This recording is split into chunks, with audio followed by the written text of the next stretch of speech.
तुम्ही आतापर्यंत लहान मुलांचे लाकडाचे, साडीच्या झोळीचे आणि स्टीलचे पाळणे सुद्धा पाहिले असतील, मात्र तुम्ही एआयच्या तंत्रज्ञानाचा वापर करून बनवलेला पाळणा कधी पाहिलाय का?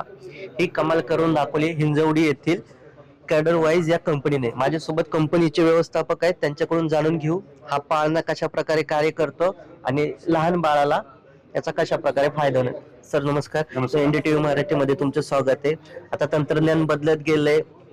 लहानपणी आपण साडीच्या जोडीमध्ये आपण झोपलो होतो, लाकडाचे पाळणे सुद्धा होते. आता अनेक बदल होत गेले. आता तुम्ही हा एआय तंत्रज्ञानाचा वापर करून पाळणा बनवलाय, नक्की याचा वापर कशा प्रकारे केला जाणार आहे आणि कशा प्रकारे बाळाची सुरक्षा सुद्धा या पाळण्याद्वारे केली जाणार आहे? हो, हे आधीच आपण सांगितलं होतं. हे कृत्रिम बुद्धिमत्ता वापरलेलं स्वयंचलित आर्टिफिशियल इंटेलिजन्स क्रिब आहे. हे क्रिब आहे दोन प्रकारच्या आपण एकाच क्रिब मध्ये करू शकतो. हे 0 ते 6 महिना इथं दाखवले, इथं बघू शकता तुम्ही. हे आला म्हणतो बॅसिनेट म्हणतो. हे आपले सिम्युलेशन करून घेतलेले बाळ आहे. जे बाळ जन्म होतो, आपण काय करतो या बाळामध्ये याच्यामध्ये ठेवलो, क्रिब मध्ये ठेवलो, हे बाळ हालचाल करतो. ही हालचाल झाली ह्याच्यामध्ये बघा, मी आता हे सिम्युलेशन करतोय. तर सिम्युलेशन केल्यानंतर आपल्या ऍप मध्ये तो बाळ ठेवलेलं इन्फॉर्मेशन मिळतो.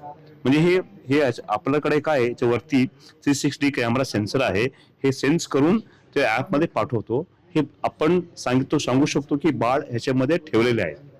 तसं ठेवलो आपण, ते बाळ झोपलेलं आहे तरी पण त्याच्यामध्ये दाखवू शकतो आपण. ते डोज ड्रॉप म्हणून दाखवते, म्हणजे बाळ झोपलेले आहे.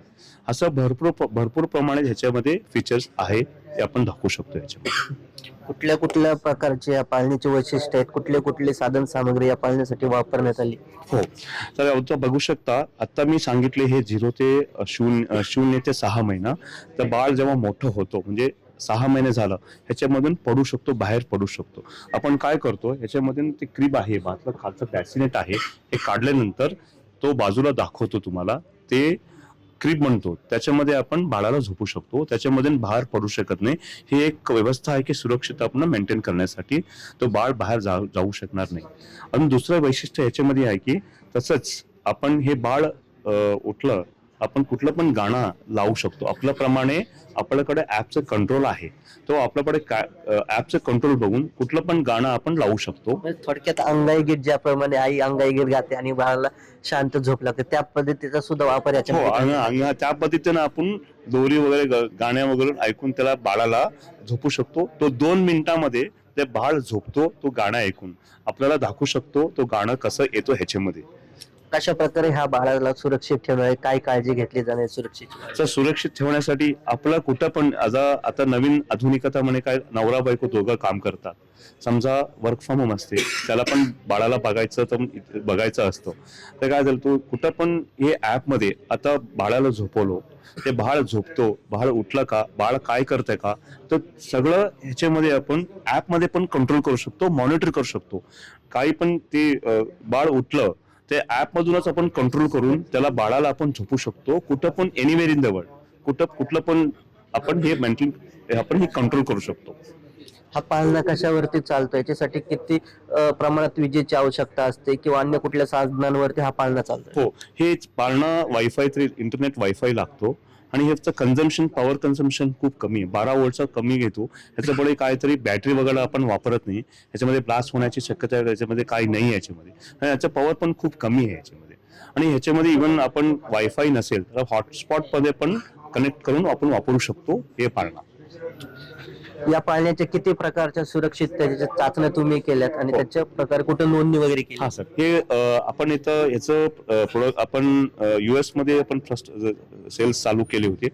US मध्ये एवढं खूप त्याचं स्ट्रिक्ट नॉर्म्स आहेत. आपण 2 मी सर्टिफिकेशनचं चाचणी सांगता इच्छितो. एक आहे JPMA म्हणतो. JPM म्हणजे ज्युव्हेनाइल प्रोडक्ट मॅन्युफॅक्चरिंग असोसिएशन. हे ASTM न प्रमाणित केलं. ASTM म्हणजे American society of testing and materials. हे म्हणा, हे वुड म्हणा, हे बॅसिनेट म्हणा, हे मॅस्टर्स म्हणा, हे ह्याचं एक टेस्टिंगचं प्रोसिजर असतो. हे आपण प्रमाणित करून घेतलेलं आहे. दुसरं आहे green gold guard. Green gold guard म्हणजे हे टॉक्सिक एमिशन्स ते आपण काहीतरी मशीन चालतो किंवा बॅटरी चालतो, ऑपरेशन होतो, त्याचं प्रमाणात काय टॉक्सिक मटेरियल्स एमिशन होतात. समजा हे इको फ्रेंडली असायला पाहिजे, बायोचे संरक्षित परिसरासाठी संरक्षित असला पाहिजे, हे प्रमाणितपणे आपण करून घेतलेले. तिसरं आहे CP65 म्हणतो. CP60 म्हणजे कॅलिफोर्निया प्रोलिफरेशन 65. हे केव्हा कॅन्सरकारक अंश किंवा रेडिएशन्स कुठलं प्रमाण येतं कामा नये, तो पण आपण इथं करून घेतलेले आहे. या पाळणीची बाजार मूल्य काय आहे आणि कुठल्या कुटुंबातील लोकांसाठी हा उपयुक्त असणार, सर्वसामान्य, मध्यमवर्गीय किंवा हाय क्लास?